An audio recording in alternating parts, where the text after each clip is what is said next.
तो welcome back दोस्तों my YouTube channel study and पैसा चैनल में आप लोगों ने फिर से लेगा प्रीवियस ईयर के क्वेश्चन जो यूपी पुलिस का जो एग्जाम हुआ था 23 अगस्त को, तो उसी का पूरा टोटल मैं जीके लेके आएगा। आप देखिए यूपी पुलिस की तैयारी करें तो यूपी से 4-5 क्वेश्चन आपको हर इस पेपर में आपको मिल जाएगा। तो अच्छी तरह से यूपी पुलिस का अगर तैयारी करें तो अच्छी तरह से यूपी के बारे में आपको जानकारी ले लेना। तो सबसे पहले क्वेश्चन हो जाएगा द स्कॉटलैंड लेटर किसने लिखी थी, तो ये आपको नाथानियल हॉथर्न ने लिखा था।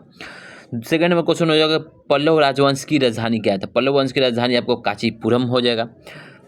थर्ड नंबर क्वेश्चन हो जाएगा जीएसटी के ब्रांड एम्बेसडर के रूप में कौन चुना गया था, तो ये आपको अमिताभ बच्चन थे अब जो जीएसटी के ब्रांड एम्बेसडर के रूप में चुने गए थे। अब देखिए निम्न में कौन सी रेखा फ्रांस और जर्मनी के बीच की सीमा है, तो फ्रांस और जर्मनी के बीच की जो रेखा है उस सीमा को बोला जाता है सिगफ्रीड लाइन बोला जाता है। 5 नंबर क्वेश्चन हो जाए कि विदेशी व्यापार महानिदेशालय किस मंत्रालय के अंतर्गत आते हैं, तो ये आपको वाणिज्य एवं उद्योग मंत्रालय के अंतर्गत आते हैं। परमाणु ऊर्जा के उत्पादन के लिए कौन सा तत्व आवश्यक है, तो ये आपको यूरेनियम है जो परमाणु ऊर्जा के लिए मुख्य रूप से कार्य करता है।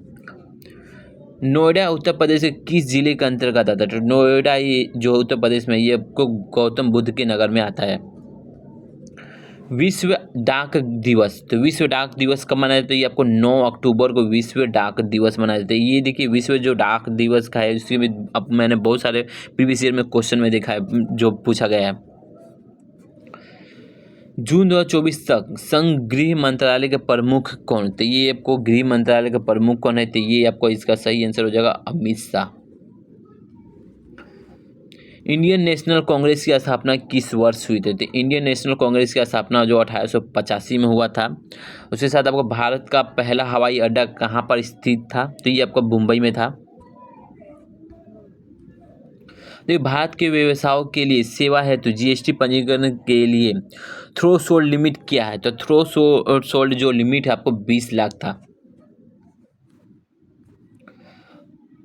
अब देखिए डैश दुर्भाग्यपूर्ण फाइलों वाली छवियों का उपयोग हैकर आपको खाते की जानकारी चुराने के लिए संक्रमित करने के लिए मदद करने के लिए किया जाता है, तो ये इसका जो सही आंसर होगा स्मिशिंग।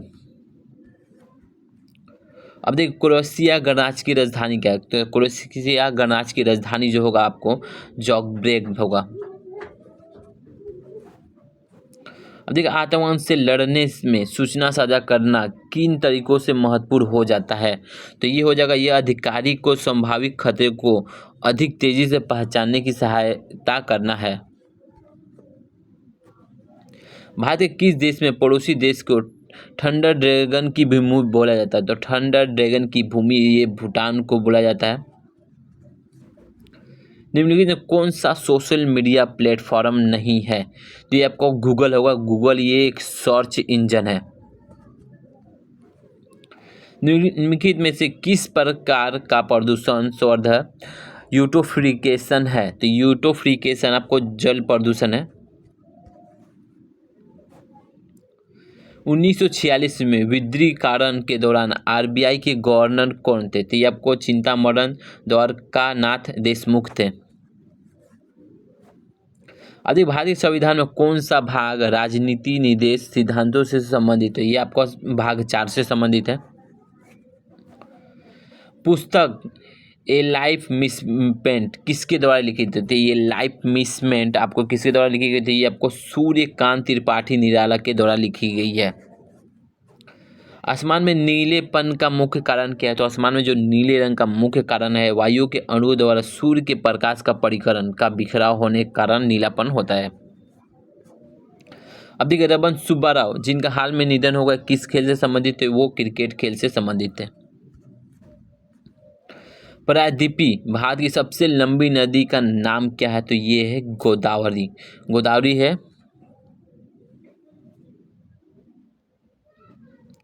एनएचआरसी का पूर्ण रूप क्या है, तो एनएचआरसी का पूर्ण रूप नाम है जो national human right commission India. वर्ष 1985 में कौन सा अंतर्राष्ट्रीय वर्ष घोषित किया गया था, तो वर्ष 1985 में अंतर्राष्ट्रीय वर्ष घोषित किया गया था ये युवा वर्ष के लिए। अब देखिए डैश अनुसंधान विधियाँ उत्तरदाताओं के प्रतिक्रिया के आधार पर उन्हें गहन और आगे की जांच में सहायता की जाती है, तो ये आपका हो जाएगा गुणात्मक। BRI का पूर्ण रूप क्या है? तो BRI का पूर्ण रूप है बेल्ट एंड रिसोर्स इंटेंसिविटी। पहली बार राष्ट्रीय कृषि नीति कब घोषित किया गया था? तो पहली बार जो राष्ट्रीय कृषि नीति का घोषणा हुआ था जुलाई 2000 में। वर्ष डैश अंतर्राष्ट्रीय मानव अधिकार कानून के प्रवर्तन के लिए संयुक्त राष्ट्र मानवाधिकार का आयोग मानव अधिकार परिषद द्वारा प्रस्तावित किया गया था, तो ये आपको हो जाएगा 2006 में प्रस्तावित किया गया था। अफ्रीका के आर पार दौड़ लगाने वाले पहले व्यक्ति कौन है? तो पहले व्यक्ति है जो आपको रस कुक, जो अफ्रीका का आर पार दौड़ लगाने वाले पहले व्यक्ति बन गए थे। अब देखिए भारतीय कृषि अनुसंधान संस्थान में भारत की संरक्षित बासमती किस्मों की खेती के लिए किस देश के खिलाफ कार्रवाई की मांग की गई थी? तो ये आपको पाकिस्तान के खिलाफ मांग की गई थी। कौन सा भारतीय राज्य अपनी अनूठी वारली चित्रकला के लिए जाना जाता है? तो ये आपको अनूठी वारली चित्रकला के लिए आपको महाराष्ट्र जाना जाता है।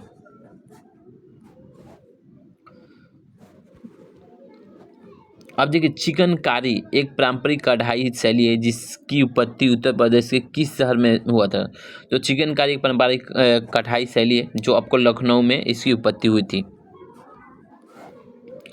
महासागरीय अम्लीय वर्षा का प्राथमिक कारण क्या है? तो इसका जो महासागरीय अम्लीकरण का प्राथमिक कारण है समुद्री जल द्वारा CO2 का अवशोषण।